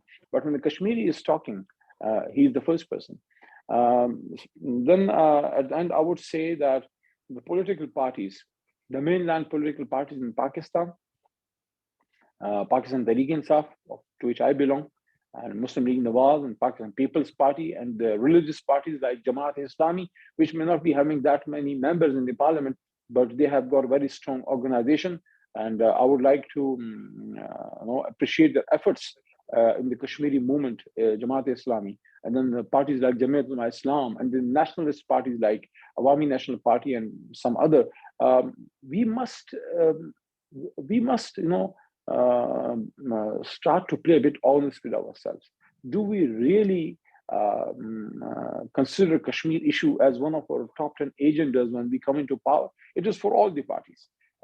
Is Kashmir issue now a relevant issue in our local politics? Are we going to the people of Pakistan and telling them that this is our Kashmir policy and on this we want your vote? Are we getting votes on Kashmir? If we are not putting the Kashmir issue to the people of Pakistan, it means that it is sort of not only dormant in the United Nations, but it is dormant inside in the corridors of our own very hearts. In our political schemations, if we don't have Kashmir issue as one of our top 10 agendas, how can we even say that United Nations or Security Council or European Union, they're not doing much? What are we doing? And one of the very most important issues which I would always raise whenever I would go to Muzaffarabad or any other part of Azad Jammu and Kashmir, if we say that the Kashmiris want liberation from the Indian occupation and they want liberty, what sort of an example are we giving to the people of the world in Azad Jammu Kashmir? Are we giving them all those facilities? Are they getting all those opportunities? Have we in the last 75 years been able to address their issues through the government of Azad Jammu Kashmir and the mainland Pakistan governments in Pakistan? Are we giving them an ideal state of affairs so that the people across the border, across the line of control, the Indian occupied Kashmir, they can point towards those issues and say that, yes, look, these are the facilities, these are the rights, these are the issues which the people in the Indian occupied Kashmir are not getting. What I want to say is that we must invest in the people and the lives of the Kashmiris in Azad Jammu and Kashmir. We must give them good roads. We must give them good education facilities. We must give them good medical facilities. We must give them good job opportunities. Until when will the people of Azad Jammu and Kashmir go to European countries, especially United Kingdom, for seeking their jobs and education? When will we start giving them those facilities? Because we must look in the mirror so that we can. One of my desires is that we must give a best of the best example to the world. That look, we have Azad Jammu Kashmir here on this side of line of control, which Alhamdulillah is they're making their decision themselves with the support and cooperation of Pakistan, but they are not under any occupation or any subjugation. They're making their free will decisions. And look, so what sort of an ideal state this Azad Jammu and Kashmir is. So we must also, my point is that we must also focus on governance in Azad Jammu and Kashmir, control the corruption there, and try and increase the level of, I would say, development and level of their human dignity and human living there. Alhamdulillah, the government in Pakistan, they try their bit, but yes, there are issues. So we must address those issues as well. And this slogan of Kashmir Banega Pakistan, it will only succeed in the end. I want to say it will only succeed if we make sure that in the heart of our hearts, we start believing that yes, Kashmir can be liberated. Kashmir will get its independence. If we just, doing day-to-day affairs duty and just, doing a daily course that, okay, today is 27th of October, so we have to do this. Let's go and do our sacred duty and go home. No. Do we believe that, yes, one day Srinagar will get its flag of independence from the Indian? If we believe, Allah will give us the way. Where there is a will, there is a way. And Allah says that there is nothing but that for which you strive for. So in the end, I would pray, I hope that inshallah, in our lifetime, we will see Indian occupied Kashmir getting its due right of self-determination and independence from the Indian atrocities and oppression, which are doing the ethnic cleansing and the demographic changes and all these things which the Israelis have already practiced in Palestine. The Indians are doing that, exactly the replica of that in Indian occupied Kashmir. And in the end, I would like to appreciate Hamid Zonbai that thank you. It is thank you very much. People like you who deserve to be sitting in the Legislative Assembly of Azad Jammu and Kashmir. The people sitting there, they don't do that much which you do without being a member of the Legislative Assembly. Next time, I hope you get a ticket from a good party and you enter into Legislative Assembly of Azad Jammu and Kashmir. Pakistan Zindabad, Kashmir Banega Pakistan, inshallah. Thank you very much Ali Mohammad Khan sahab. अभी चूंकि हमें join किया है shadow justice minister Afzal Khan sahab ने, चूंकि ये सफर में भी थे, और मैं अब ये सोच रहा था शायद ऐसा न हो फिर कि दोबारा वो हमसे जो है ना नजरों से दूर चले जाए। तो अली रजा सईद साहब ने हमें, जो यूरोपियन काउंसिल के सुप्रीमो है, उन्होंने भी हमें ज्वाइन किया है। मोहतरम डॉक्टर अफजल खान साहब चूंकि मेंबर ऑफ पार्लियामेंट है ब्रिटिश पार्लियामेंट के, और कश्मीर कॉज के हवाले से इनका बड़ा काम है, हाउस ऑफ कॉमन्स के अंदर भी बाहर भी हमेशा जो है कश्मीर कॉज पे जो है वो इन्होंने बढ़ चढ़ कर हिस्सा लिया है, शदमत से आवाज उठाई है। तो मेरी गुजारिश अब डॉक्टर अफजल खान साहब से है कि आप बात करें, और अली मोहम्मद खान साहब आप मौजूद रहें। अली मोहम्मद खान साहब हमारे फॉर्मर फेडरल मिनिस्टर हैं अपना अफजल साहब, और कश्मीर पे इनका बड़ा किरदार रहा है, आज भी हमारे साथ हैं ब्लैक डे पे। तो please Afzal Khan sahab, go ahead. जी, बिस्मिल्लाह रहमान रहीम, अस्सलाम वालेकुम। First of all, let me say this: it's a pleasure to follow up Ali Muhammad Khan, and in a way, coming so late in the program. One thing is for sure, that all the key issues have already been covered. So I will not be taking too much of your time, but I will start by simply saying, first thing is this: I actually, on this Black Day, where we mark the Indian forces forcefully occupying the occupied Kashmir, I want to actually congratulate the Kashmiri people on two things. So the first thing I would say is that I've seen that this day has been marked globally. Almost every capital city in the world has had some form of event which actually has highlighted the atrocity that is taking place. And the second point I would probably say is that despite the 75 years of oppression, and the oppression which has been increasing, the fact that almost 1 million people are there, 1 to 7, 8 Kashmiri people ratio, highest concentration of military occupation anywhere in the world, the will of the Kashmiri people has not been broken. And I think the reason ultimately is this, and that is that their demand is pretty fundamental, which is deep in the psyche of humans, and that is of freedom. And that's why I would say that this cause actually is not just the cause of Kashmiri people, but it's the cause of every human being who understands the price of the freedom. And therefore, we have to make sure that we bring that awareness more and more. The third thing I probably want to say quickly is that whilst we've seen this oppression from the Indian side, and the fact that we've seen the revocation a few years back of 370. So this, in a way, has made things much more starker and clearer. And that is the Indian forces are an occupied force now. That whole understanding is no longer there. The whole understanding of Shimla Maida, which people talk about, which India often uses to hide itself behind it, that this is a bilateral matter between India and Pakistan, so no third party needs to be enforced or engaged in this matter, is no longer applies because unilaterally they have disbanded this. So what we now have to do is really look ahead. And I then want to say two things. One is the basic demand of the Kashmiri people, which has been enshrined in the UN resolutions, the right of self-determination through plebiscite. That is the right which has been given by the UN to the Kashmiri people with the acceptance of India, Pakistan, and others in the world.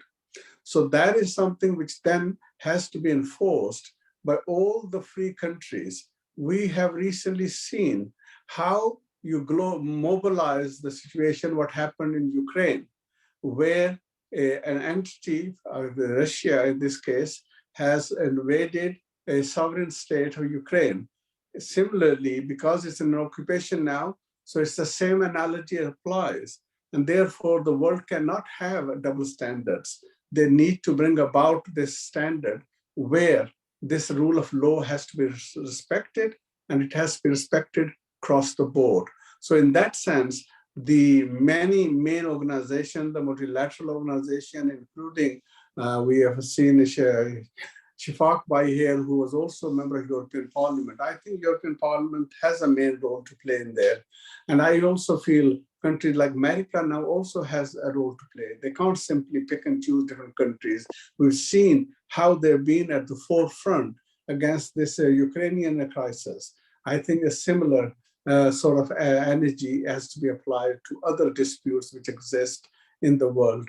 Now, the second thing, the final bit probably I want to focus on is Britain itself. For me, as a British parliamentarian, as someone who's been engaged for nearly a quarter of the century in the politics here in Britain, I would say Britain has many reasons to be engaged in this. I'm sorry, my battery is almost gone, so I'll be very quick on this point. And that point is ultimately this, that Britain is a permanent member of the UN and therefore has obligation toward the UN resolutions and for maintaining peace. The second thing I would say is Britain is also a key player in the Commonwealth, where again, you could argue that India and Pakistan are also major players in Commonwealth. And the third thing I would say is, and that is that there are millions of Indian, Pakistani, Kashmiris who are residents in this country, who have attachment to this country, but their heritage also connects them to that part of the world. And final point is for the world community to wake up and smell the coffee is a simple point, and that is this is a nuclear flashpoint, where you know that India, Pakistan, China all have nuclear powers, and not only that they are nuclear powers, but they have gone to war. So there is a real risk why the world community talks about this region as being a nuclear flashpoint. So you can't just sit back and wait. You have to be engaged to resolve this. So in Britain, we have APPG Kashmir, which is getting stronger by the day. Cross-party, other parliamentarians across the board actually get involved in that. Even this yesterday, we had an amazing event where we had many young people from many universities participating in the parliament, many women participating in that parliamentary session, which was looking at this particular day. And we had the testimony from people who are directly from the occupied Kashmir. So again, you can see those activities are taking place. It's good to see so many brothers here. I see the brother Dogre here from Turkey and the amazing work that he's done, his song.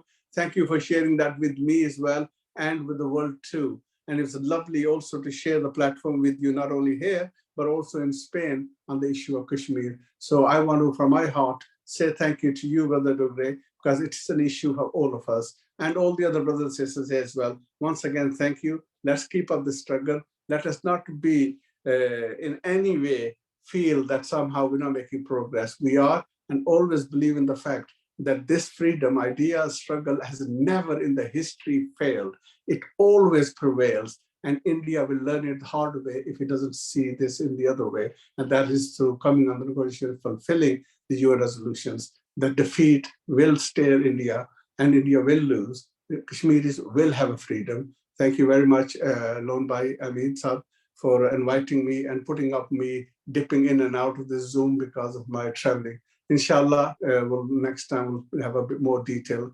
Assalamu alaikum. Oh, thank you very much, Afzal Khan साहब. अल्लाह आपको खुश रखे. आप बिल्कुल सफर में थे और जब भी आपको याद किया आपने लबैक कहा है, तो अल्लाह ताला आपको जज़ाई खैर दे इसका. तो आपकी बैटरी भी मेरे ख्याल में डाउन हो गई. अब हमें अली रज़ा सईद साहब ने ज्वाइन किया है. अली रज़ा सईद साहब यूरोपियन काउंसिल में बड़े मुतहरिक हैं और डायस्पोरा में इन्होंने बड़ा काम किया है और आज भी एक प्रोग्राम में थे, ब्लैक डे के हवाले से मुख्तलिफ प्रोग्राम्स मुनक़द करके अभी हमारे साथ वो दरमियान में मौजूद हैं. तो अली रज़ा सईद साहब प्लीज शुरू हो जाएं आप. Mike go to you. बहुत थैंक यू लोन साहब, बहुत शुक्रिया आपका. I am just coming out of the event here in The Hague. I will stay very short because I have to drive through back to Brussels. Today, we were in Brussels. Kashmir Council EU has organized a demonstration there, and now we participated in the event here in The Hague. It is to remind the world, it is to remind the people of Europe that what is Indian Modi's government is doing with the Kashmiris in occupied Jammu and Kashmir.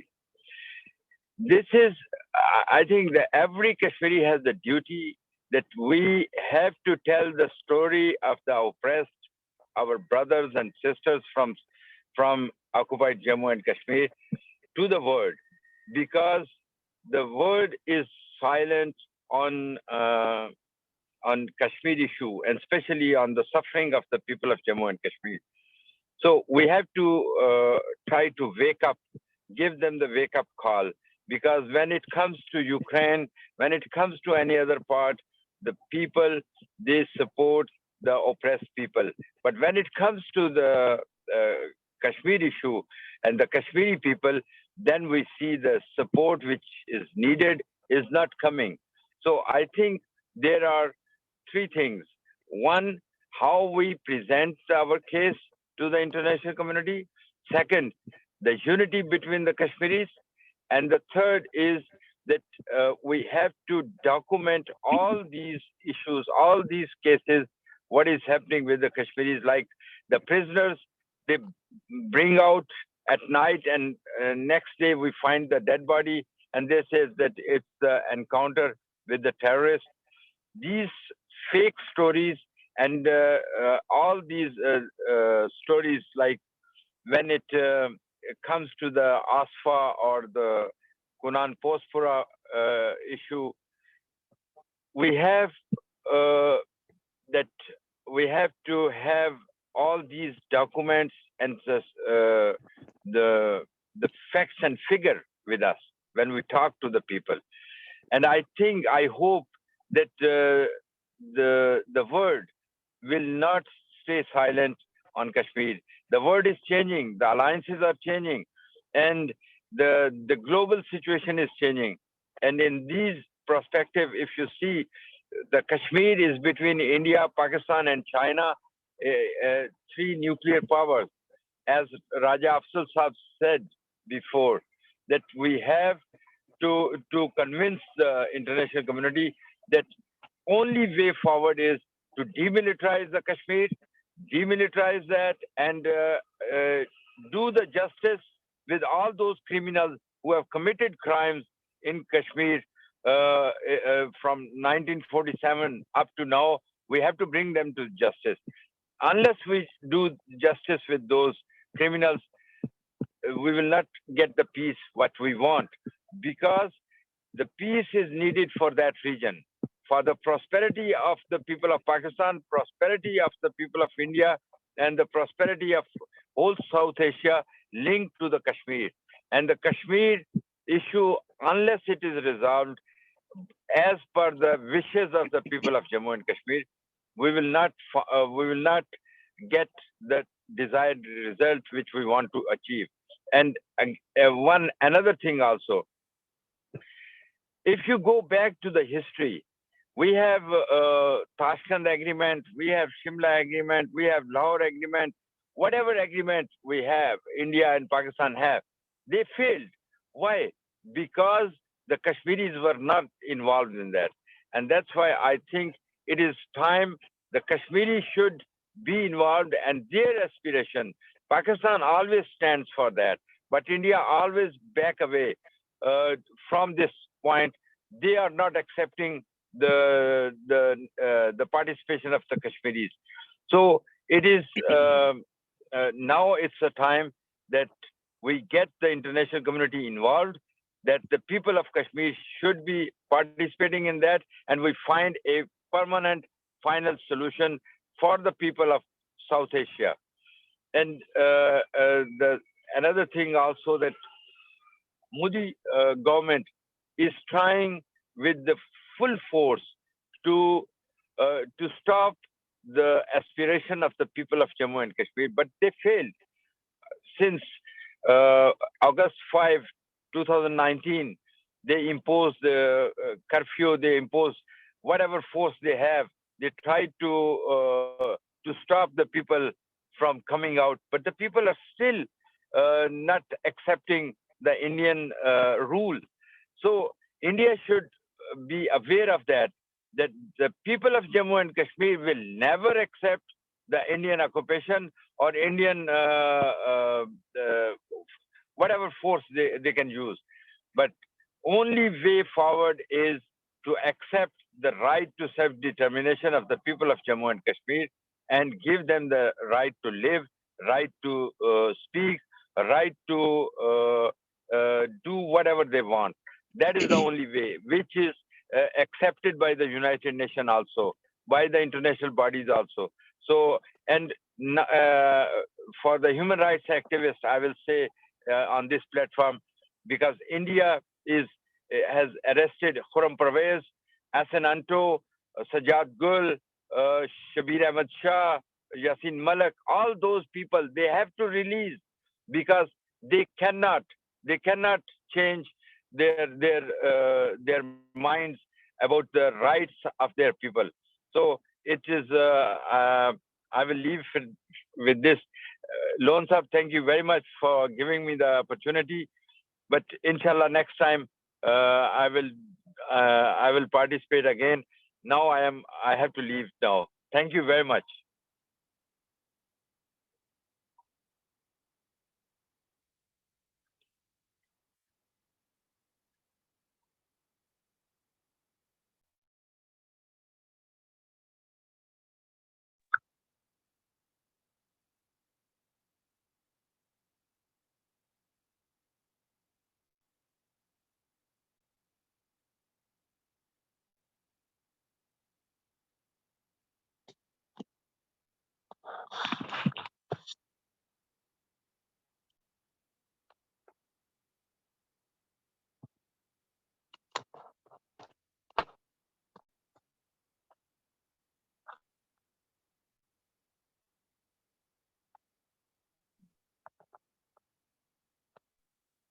आपको आवाज आ रही है madam गजाला साहिबा, आपको आवाज आ रही है? अब आ रही है। जी बिल्कुल, Now I आप can बात hear. करें। और उसके बाद फिर अली मोहम्मद खान साहब दुआ भी करेंगे। हमें चूंकि साउथ अफ्रीका से डॉक्टर फेरोज उस्मान भी ज्वाइन कर रहे हैं, उनका नेट इशू है, लेकिन आप बात करें, उसके बाद अगर वो ज्वाइन कर सके तो ठीक है, नहीं तो अली मोहम्मद खान साहब जो है ना वो कंक्लूड करेंगे आकर। I just want to say thank you for all. I just want to say thank you for all the participants who spare their precious time for Kashmiris who are suffering the Indian brutality since last 75 years. And I believe like what I can do on my behalf, what you can do, and what we are doing together all matters a lot in the way to get the freedom from India. So Mr.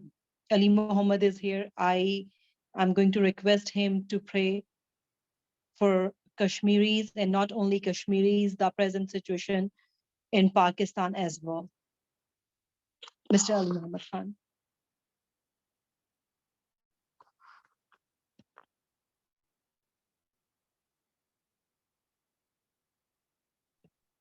Sir, you're on mute. Bismillah ar-Rahman ar-Rahim. Thank you so much for giving me the opportunity to make the final prayer, the dua. But before that, I would like to appreciate all the participants for sparing your time and investing it in here in the webinar. We will take the reward of all these things from Allah the Almighty. We don't want any worldly rewards from anybody else. We're doing it for our own soil, for Pakistan, for Kashmiri soil. As they say that यारानी जहाँ कहते हैं कश्मीर है जन्नत, जन्नत किसी काफिर को मिली है ना मिलेगी. I always raise my voice for the Kashmiris because I believe that unless and until the Kashmiris get their liberation, their independence from the Indian occupation, Pakistan is incomplete. Because if we strongly believe, really believe that when Qaid said that Kashmir is a jugular vein, so how can be a body complete without its jugular vein, with its jugular vein in the occupation of their worst enemy?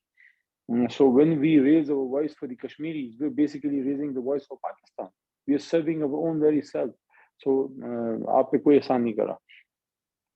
I would conclude with a prayer from the end chapter of end verses of Surah Baqarah. And as the ulama says that for every prophet there is a gift in their holy book, and the gift for Prophet Muhammad sallallahu alaihi wasallam, the final of all the prophets, is the end of Surah Baqarah, in which Allah tells us to pray before Him in a way that we seek refuge with Him, and we pray to Him that He give us the opportunity to repent on our sins, and He bestow upon us the blessings of both the worlds, and He does not put those loads upon us of which we don't have the capability to carry them forward. Allah, the Almighty, we pray to Him that He bestows upon us the capability to shoulder our burdens and our problems, because without this, if He does not bestow upon us the capability, we would not be even able to bear the problem, what to say of solving it. So, ربنا لا تؤاخذنا إن نسينا أو أخطأنا ربنا ولا تحمل علينا إصرا كما حملته على الذين من قبلنا ربنا ولا تحملنا ما لا طاقة لنا به ربنا ولا تحملنا ما لا طاقة لنا به واعف عنا واغفر لنا وارحمنا أنت مولانا فانصرنا على القوم الكافرين. Ameen. With the prayers for Shaheed Arshad Sharif as well, that may Allah the Almighty grant him maghfirah. And at this time, when we are at the final few seconds of our concluding session, I would like to remember Baba Hurriyat, Sayyid Ali Shah Gilani, and I had the opportunity when after his death, I would say he was basically martyred in Indian jails, because when you put an 80-year-old man who is ill, an ailing 80-year-old man behind the bars and deprive him of the his due rights of even basic human needs like food and water and all these things and medicine, what do you expect? What do you expect? Do you expect him to live 200 years? Yes, he will. Sooner or later, he'll die out, and that is what happened with Baba Hurriyat Sayyid Ali Shah Gilani. So I was there in the Legislative Assembly of Azad Jammu and Kashmir on that particular day, by great chance, great luck, when there was this special session going on in the Azad Jammu and Kashmir Legislative Assembly in the memory of Ali Gilani. So may Allah grant him maghfirah, and all the shaheeds of the Kashmiri movement, may Allah grant them the highest place in Jannah. Ameen, Ya Rabbal Alameen. Thank you very much, all distinguished guests, especially Turkey, everyone from Turkey. Ali Muhammad Khan साहब, आपका भी बहुत शुक्रिया. तो इंशाल्लाह हम शफक महमूद साहब, जफर कुरैशी साहब, आप बरतानिया से हैं, आपका भी बहुत शुक्रिया, और अल्लाह ताला आप सबको जो है अपने हिफ्ज़ ईमान में रखे.